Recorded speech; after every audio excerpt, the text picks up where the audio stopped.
Greetings, fellow nerds. Welcome to another MTG NerdPhil video where we are doing some more Strixhaven preparation. So if you want to see more stuff like that, you know what you have to do, right? Be sure to hit that subscribe button, give this video a thumbs up, hit that notification bell so you have an easier time of finding me in the future.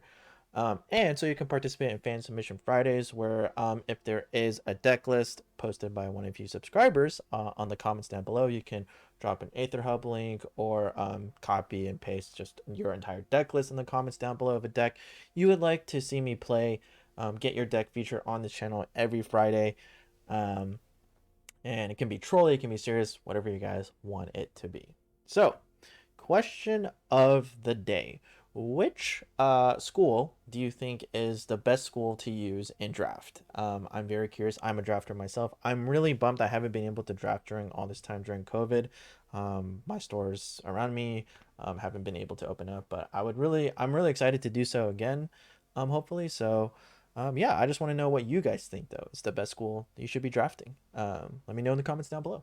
So, Orzhov Clerics getting a lot of love. Silver Quill faction is definitely looking really strong. I think I don't know if it's the strongest school. I just think it's the one that already has a lot of support, especially with the colors and clerics. So I'm going to show you what we have right now. I've made a couple of slight changes since I last played this deck, but we're going to see this deck improve even more. So let me show you what we're working with. So we got 3 Archfiend Vessel. We've got a couple of ways to recur. So this card is here to stay. I think this card is definitely going to continue to see play.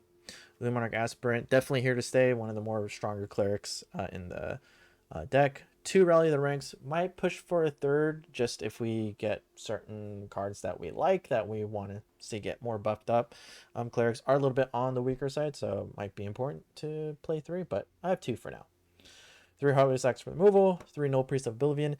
I'm a sucker for Null Priest. Might be replaced, might not. I don't know. I've always thought this card was great. It's good early, it's great late, but we'll see. 4 Cleric of the Life Swan could be replaced. I think this is a good way to apply pressure, though, especially if they don't have like direct removal for it pretty soon. So they would need to play Eliminate or Heartless Act it, or play some version of Exile. But it gets pretty out of control early on, so I would like to keep it. 3 Dire Tactics. We do have some ways of making humans, but sometimes the life loss is worth it. And there are more humans in Silver Quill, so there's that to also think about. 3 Banishing Lights. 4 Righteous Valkyrie. Probably here to stay just for the life gain as well. 3 Taborax. Could be replaced. I just like the card draw off Taborax, and it gets bigger and bigger over time. 2 Vetoes for a way of providing lethal in a unique way. Probably going to be replaced, but Veto has come in pretty handy in certain circumstances. 3 Auras. I would say Aura could be replaced, but its recursion effect is pretty powerful. 2 Mirror's Call, 3 Academy's Awakening, 2 Castle Arnvales, 5 Plains, 2 Castle Lockwains, 5 Swamps, and the Pathways.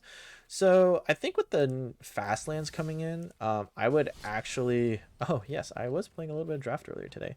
I can't wait to kind of stream and show you guys how I've been drafting recently. I'm actually on a 6-win streak with 2 losses with my current premier Kaldheim draft. But yeah, when I kind of get everything in order, kind of figure out what's next in my life, I will start streaming. So right now we are going to mulligan this. This is I would have kept it if it was double white probably, but not double black in this case. This I will keep. I don't think I need 3 Cleric Life Spawned. Again, randomizer being very strange. It's a good case of it. I would have loved to play the Archfiend Vessel turn 1 and then turn 2 play the Cleric Life Spawn, but we're gonna do the safe thing and just play the Cleric Life Spawn guarantee turn 2. Of course, I could try and go for the risk, but that doesn't make that much sense to me. So he mulliganed as well, so that's a good sign for us, honestly. And this is a good hand, honestly. I would just like to see some removal, especially against mono red. And it's certainly going to be annoying. I do expect to lose a Cleric of Life Spawned, honestly. Probably with a Frostbite coming in. Bone Crusher Giant. Yeah. Mono red, it's not the worst matchup, but yeah, since he's hovering over it, he is going to 100% remove it. So I do need to draw a land so that I can play Codec Last Spawn and then Archfiend's Vessel to kind of trigger it, maybe get it out of direct kill range, hopefully. Or we can win because the opponent didn't draw land, probably. You know, that stuff happens. That happens to me too every now and then. So, let's. I mean, it's a victory, but we're not. To be honest, though, what would have been great for that game is if I. So we didn't draw a land the next turn either, which was important to note. But you know, that kind of hand would have been fantastic. It's like turn 1, Archfiend, turn 2, Cleric Fly Spawn, turn 3, Cleric Fly Spawn, and then etc. etc. So. But of course, removal spells. I expected a Bone Crusher Giant, honestly. This I'm gonna keep. I know it's a 2-land hand, but 2 Luminarch Aspirant, it's very hard to pass up. Though 1 is pretty easy to remove, 2 pretty hard. So I do need to draw lands for the aura here. I do like the aura. He is very expensive, but the recursion effect is pretty strong in my opinion. So I think having 3 of, maybe 2, it's interesting getting duplicates all around. I don't know. I've talked about the randomizer enough on my channel, honestly, so I'm not going to talk any more about it today. But all I have to say is whatever hand you're dealt with, whether it's online or in paper, you just gotta roll with it. The best player is honestly the one who makes use of what they have currently. So I'm gonna go ahead and play second Luminarch Aspirant. Kind of force him to make a decision now.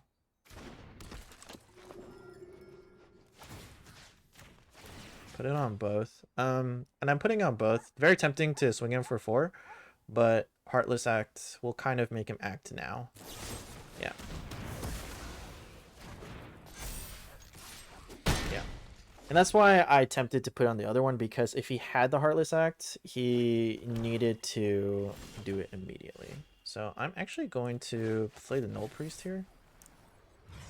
So, mistake here. I actually should have waited. I kind of got hasty. But I am going to attempt to put it on the Null Priest.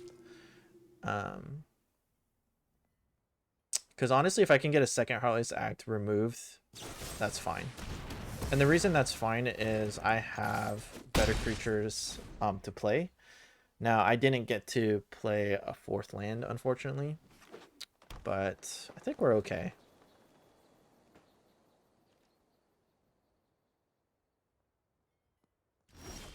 Alright, so in this case, I am going to attack. Okay, so I'm actually going to play the Aura here. So opponent's going very slowly for some reason. I don't know if they're just missing something, but yeah, Luminarch Aspirant is very good against Heartless Act. I like playing Heartless Act because it's just a powerful spell. Wow, we drew all 3 of our auras, but so be it. And we get to actually play another one, which is great. So I'm going to put it on that. And I'm actually not going to put it on the second one. Okay, perfect. So, again, Luminarch Aspirant is just extremely powerful. It's going to stick around, guys, for the Silver Quill. So, reach Plat, pretty cool. Honestly, I could reach Mythic, but showcasing and test running these videos are very important to me. So you guys get the full experience, and some of you guys aren't in Mythic probably, so and that's probably because you're not just trying to burst your way through with mono red. Like, that's very easy to do. I see streamers do it all the time. It's like, we're on our way to Mythic, but they're playing mono red. It's like, oh yeah, of course. Like, if you have the crazy start hand, like you got your turn 1 Fervor Champion, turn 2 Robber of the Rich, turn 3 Annex, turn 4 Embercleave, which isn't hard to do because you play 4s of everything. It's like, I mean, I don't know, I'm gonna keep this. I just don't become that impressed, I guess. I've never been thoroughly impressed with mono red in standard, to be quite honest. And the reason for that is it just doesn't, there is some skill involved, but I've just never really, like, I guess, you know, thought that, you know, it required, I mean, I'm a mono green player, and I just play mono green differently, so I don't know. I think it's all about how you want to just kind of showcase who you are. Okay, very cool. I do like a Rook's Harbinger. That's a little rough not drawing lands, but that's okay. I'm gonna hold back here actually. So unless he deals with both of these, we're gonna probably just kind of take over the game pretty quickly. Hexproof Garruk's Harbinger. I do like the Garruk's Harbinger because it is hexproof from the Heartless Act, which is why we do play other stuff. Nope, you got it. Nothing for you to destroy, I believe. But you do get the Gem Razor trigger, which is pretty nice. So I would honestly like to draw a land for the Vanishing Light, but either or is fine. I might actually save it now for that. So what I'm gonna do is this actually.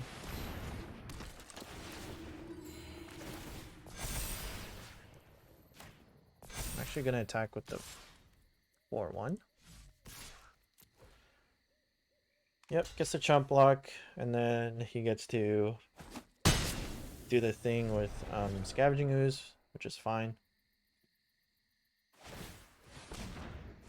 So if we draw a land, we can do lots of cool things. So we get to do Null Priest and Dire Tactics, which is pretty huge. And that will just kind of allow us to steamroll the game pretty handedly. So, okay, so nice to play the Giant Troll.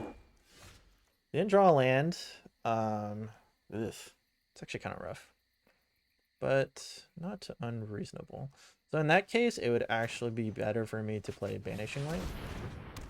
Just gonna do this. I'm actually gonna do that just in case. I'll hold back here. Because he could double block, and I actually don't want him to get the old growth troll. Okay, well, he has the land anyway. But this is honestly fine. We drew the land. That was probably exactly what we wanted. So we're gonna exile you. And we're gonna play the Null Priest.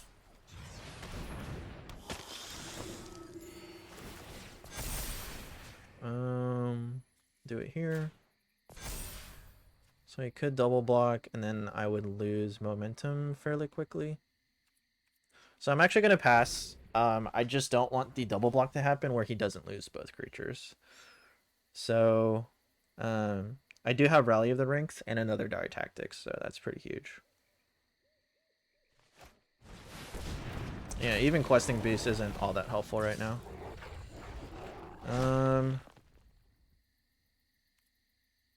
Sure, I'll take the 4. That's actually fine. Oh, I think he has the oh man, that is very rough. Okay, so what I'm gonna do here is do this. I think he has Snakeskin Veil. Oh, but he's saying not to use it right now. So I'm gonna do this then. I'm gonna do Cleric. We're actually gonna put it on him. Okay, so now we're super chilling. I think we have this in the bag, honestly. Okay, decides to go to double block. That's fine with me.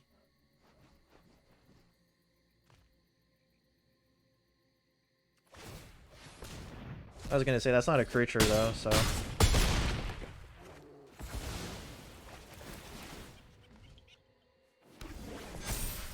Yep, that's fine. So this is a good case, yeah. So this is a good case of how strong the deck is without multiple lands. So even though I would have liked to draw lands for a couple of turns, it didn't happen. But the deck is just so fast and so aggressive. And again, Cleric of Lifespawn just gets out of control super quickly. Even Heartless Act at that point, like if it gets too big, there's only certain answers that really deals with it. So it's here to stay, guys. Like I think it's a 2-drop worth keeping. Like, as much as I love No Priest of Oblivion, that's probably one I would replace. Luminarch Aspirant, you cannot replace. It's just too strong, honestly. So, and I know that, like, there's, like, green, blue, green, white counters, like, also kind of making an appearance. Oh, gosh. This hand is rough, but I am going to keep it. It's very slow, which I don't like, but you work with what you have, right? So it's not the worst thing either. Like, it is a turn 3, turn 4. Like, I do have two. I could play the Righteous Valkyrie, which usually is pretty good at dodging removal, and then playing the Tabrax, and then probably moves the Righteous Valkyrie, which makes the Tabrax bigger, draws us a card. So still a lot of good stuff happening here. Now we could also draw a turn 2, right? So there is that possibility. So it's not the best start, but it's worth keeping, I think. Red white, interesting. Okay, dire attack this. That's actually fine too, because if they play a creature, I'll just take the life loss, honestly. Probably set this for black. Okay, so they're playing Boros something. He's like, what is this guy playing? Decides not to play anything. Double Righteous Valkyrie. Very good here. So I set this to black. And the reason I'm saying that to black is because Amir's Call comes in for white, but I don't have a choice on that. I don't need to take the 3 life now. Yeah, Righteous Valkyrie, very good. I don't know a lot of things in red-white that deals with 4 toughness. Yeah, I'm pretty sure that was a Bone Crusher Giant, honestly, so I'm kind of chilling. I wonder if this guy saw my Strixhaven preparation deck, because I was playing a lot of Boros stuff, because Lorehold is looking really cool. Oh, interesting, playing some Redain. Alright, so what I can do here then is actually play the Righteous Valkyrie and play this tapped. That's turn. So actually I'm gonna gain 4 life off, or even 6 the next play. I'll probably end up playing the Tabrax. I do like the Redain. Snow is pretty heavy in the meta. No reason for us to play it, of course, so kind of lucked out there, but yeah, I knew that was a Bone Crusher Giant. So, ooh. Yeah, I'm actually going to go ahead and play the Cleric of Lifespawn here. And we are going to attack for 12. It's pretty hard to, yeah, do the 7/7. Pass the turn. I'll hold up Dire Tactics. Yeah, yeah, getting +2/+2 twice. I don't know, man. That's a pretty strong Anthem effect. Sure, that happens. Okay. So I still have a 5/5. Have fun dealing with that.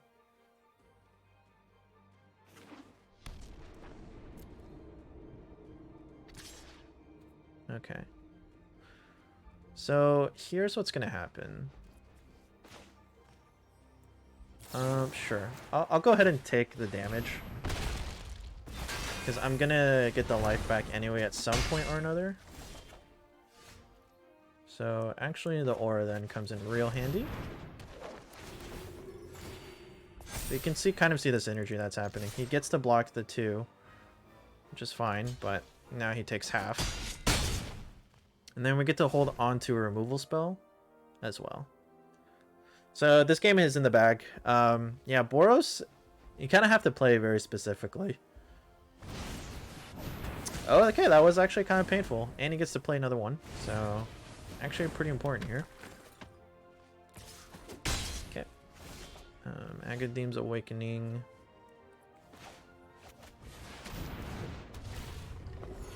I am actually gonna pay the 3 and get the Anthem effect online as well. So there we go. So now he can't block. He has to block. I mean, he can let the Righteous Valkyrie go, but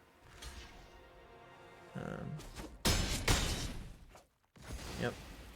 Yeah, this game is ours. Yeah, Orzhov Clerics, very strong. Always has been, always will be. Yep. Double Righteous Valkyrie too is a crazy start, honestly.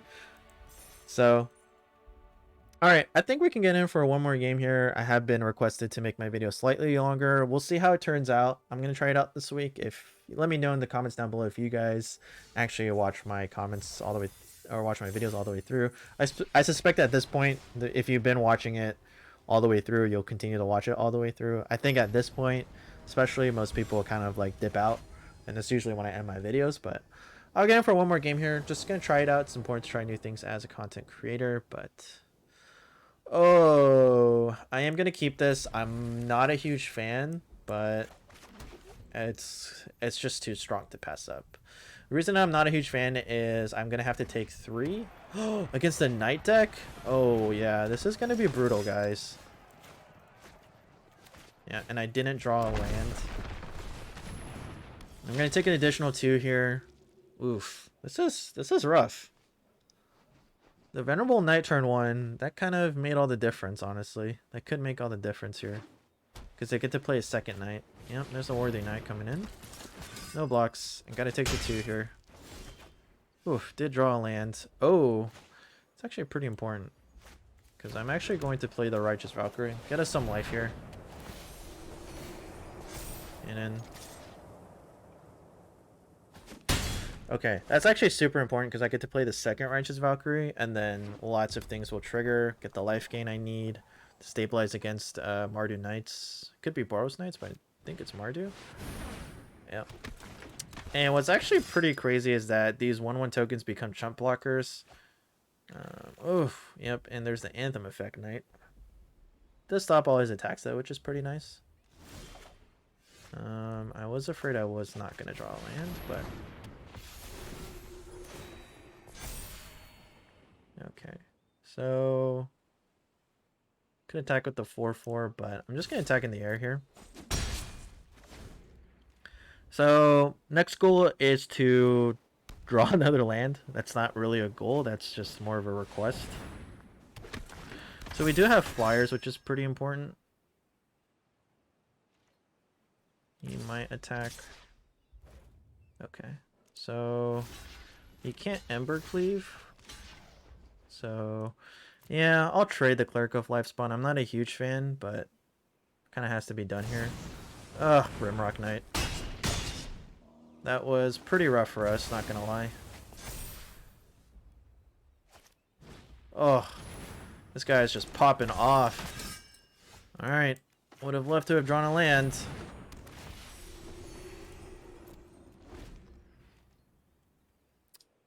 Gotta do it with what we have. If he attacks, then I know he has another Rimrock Knight. Ooh! Is this Embercleave?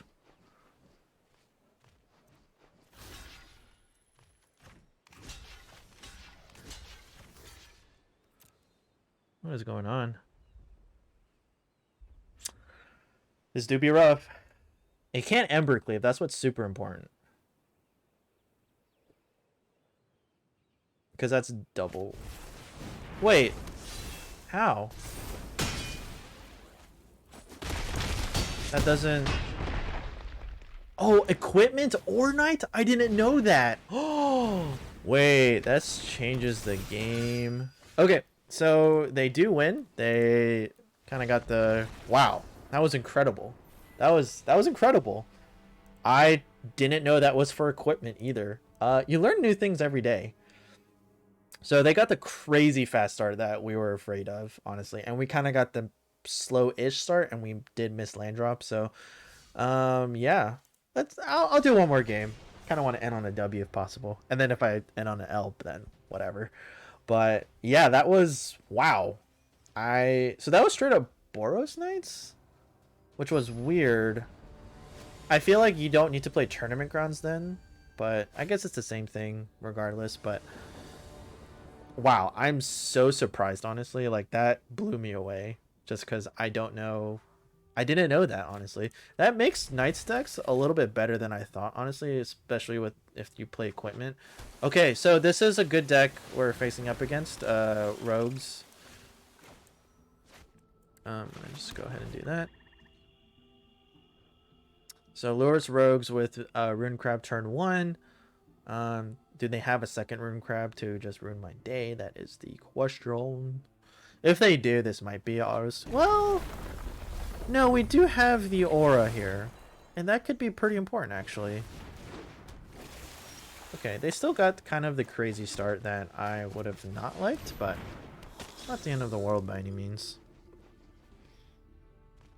I might even play triple black for the Academ's Awakening.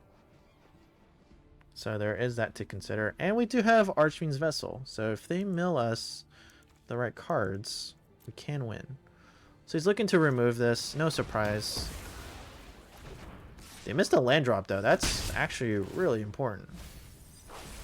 Righteous Valkyrie is certainly a little painful, but I'm actually going to play Null Priest here. Okay, they missed a land drop. So that's pretty huge for us, honestly. That could really come in our favor. They're going to slow... It slows them down a lot. They have another removal spell. They do. Okay, this is fine. If they're gonna miss land drops, like, cool. So, I am gonna do black here.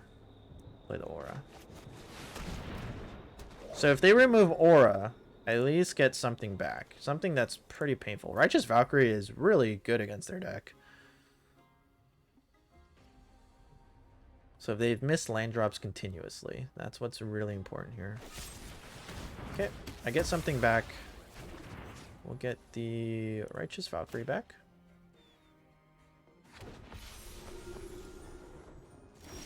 Okay. So, I'm actually gonna play Aura 2 here.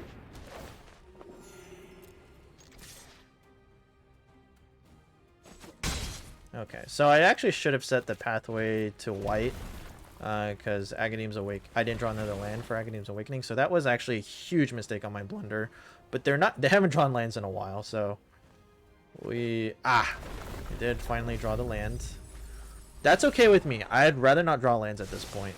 It's okay if we're even playing 1/1, but yeah. And anything they remove, looks like they have another removal spell for Righteous Valkyrie, which is fine. Actually, they have to remove the aura. Yeah. Clerics of Lifespawn it is. Yeah, we're chilling, honestly. It's not that bad. It's really not that bad. Like, look how many removal spells we've gotten out of their hand, and we still get creep. I think that's the power of aura at the end of the day. Dire Tactics, I don't need to keep. That's fine. Yep, this is perfect. So, yeah, this pathway should have been white. That was a huge blunder, honestly.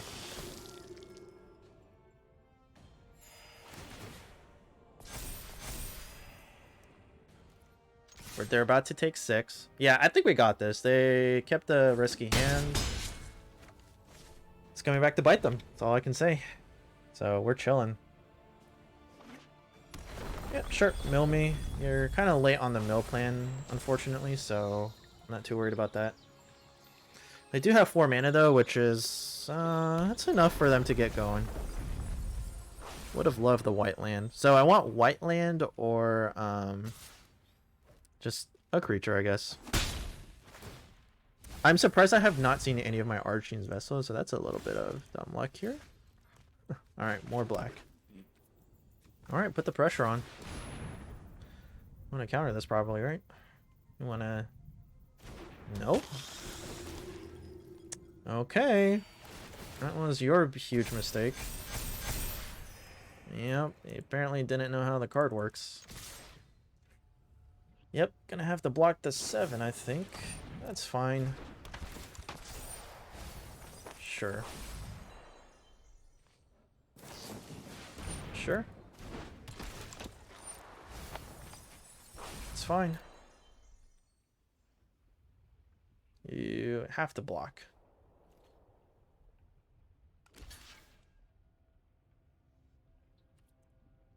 Sure. This game would have been over had I played the pathway correctly, but it's my blunder. You live and you learn. Of One Mind. Okay, this guy does play CGB Rogues, which is fine. I've consistently beat CGB Rogues on this channel. Consistently. Not to say that CGB Rogues is bad, it's just there are some weaknesses to the deck, and we're kind of seeing that here. Sure, continue to mill me. Would have liked one of the white lands, but that's fine. I'm actually, yeah, I'm not in danger of milling. I'm actually gonna take 3 here. Sounds weird, but I kind of just want to... Oh, that worked out a lot. Okay. Oh, I should have played the... Oh, okay. He didn't even have a counterspell. Okay, and then we full swing.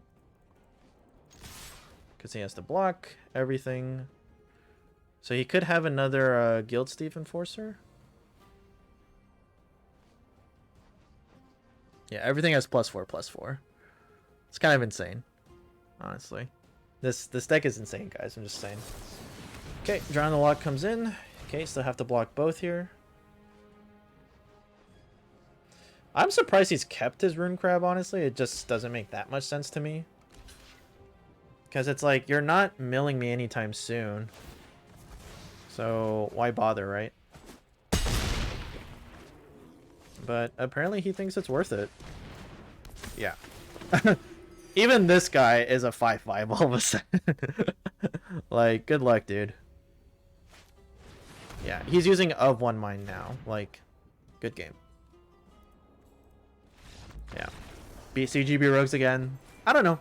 The deck has its weaknesses. That's the most important thing to recognize. So, we end on the W, right? So, hope you guys enjoyed that. I'm excited for Strixhaven. Again, Aether Hub submissions. Even if you've done it before, doesn't matter. It's kind of first come, first serve, first dibs, whatever you want to call it. So, yeah, hope to kind of see what decks you guys are cooking up. So, right now, up top, YouTube is showing a video of my most recent upload. And then right below that is a video that YouTube thinks you specifically like. So go ahead, check those out. Explore the channel. Thank you all so much for watching. Hope to see you soon when I start streaming and all that good stuff.